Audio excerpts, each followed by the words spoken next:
So, yeah, definitely phase it, and I think the concept of, you create a master plan knowing that it's going to change, basically.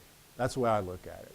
But a master plan gives you a template to plan, but you know very well that it's, again, it's not going to be static. That is, people change, demographics change, that plan will change over time. That's inevitable. So before you do it all, yes, do what seems to be the most bang for the buck. And maybe that pavilion doesn't go in. Maybe it's just the bathrooms now and the entry into the park and screening the multi-purpose court. A few of those kind of things. Then you move in and you get into a couple of the bigger items. And at that point, if you decide you want an observation tower, fine, put it on. If you don't want it, don't put it on. You know, so yes, I agree with that. Yeah, I think John captured what I was about to say, but I think we're here today to look at the biggest picture because of the cautions that we heard from our colleagues in other communities about don't think small. So plan big and perhaps execute in phases and be prepared to be flexible as your marketplace changes, as your needs change. I want to circle back to one other thing. When we were talking about the connectivity of the trails, it is on our priority list. It is a very long-range plan, but we have already begun the process of mapping our paths and trails, and then we've gotten a consultant in to do a survey and an analysis, and we'll be back talking to you at greater length and in greater detail over time, but that is definitely on our priority list. I would make one comment on that. The term big, I wouldn't use the term big for Drummond Park because there's really, of what we've gotten thus far, this is by no means what I would call a big plan. This is a very subdued, low-key kind of approach. It's not meant to be anything large. I'm a firm believer, and I said at the beginning, and I know very little about the project beforehand, but form usually follows function, and I think that's the way the architects usually look at things. But in this case, I feel like we're a little bit schizophrenic. On one hand, we're saying, here's what we're doing, here's how this has been used, and these are things we can do to improve it, and I think that's true, and that's a minimalist kind of thing. On the other hand, I heard, and I know what was in the proposals that came through in terms of the incredible need to do something for the kids, and a way to use this as a selling point for this being a child-friendly residential area.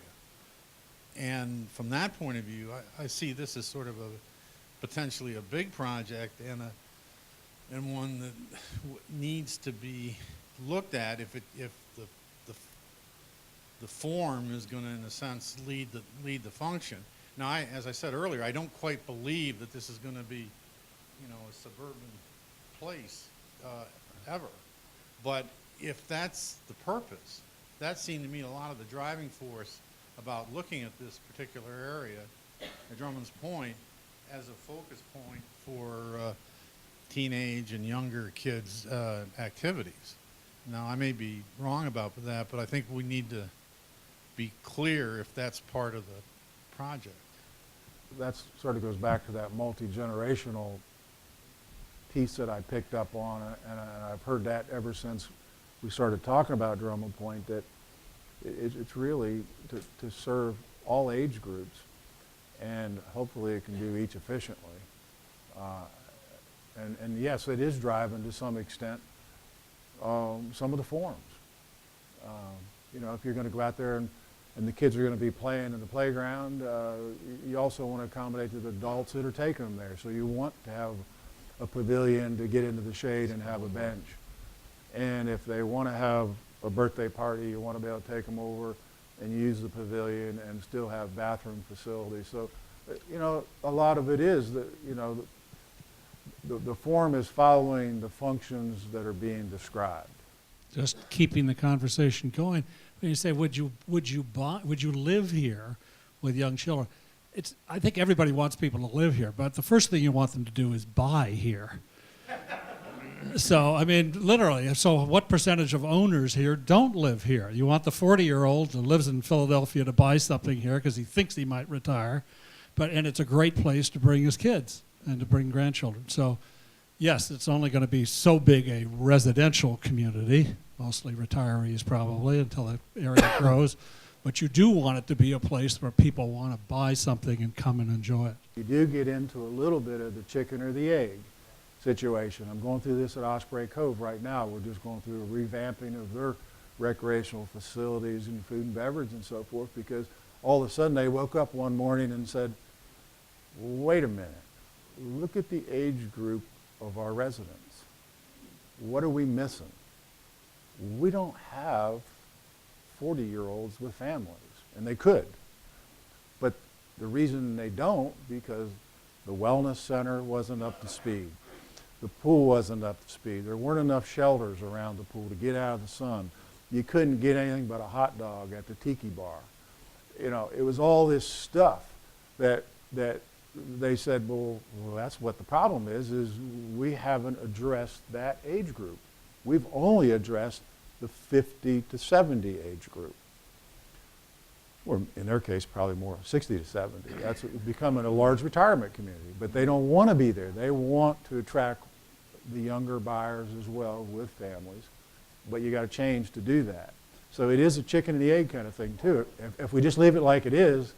I just want to make a point here because I realize this is a community of no a lot of times. People start off by saying no, and then you have to get them from there to being reasonable and then yes. So I understand that very fully, and I think we all applaud the AIPCA for taking on the issues of what's going to make this a dynamic community in the future. So, you know, I might quibble with this and that, but I know how hard that is, and I much appreciate they're doing that and this kind of feedback.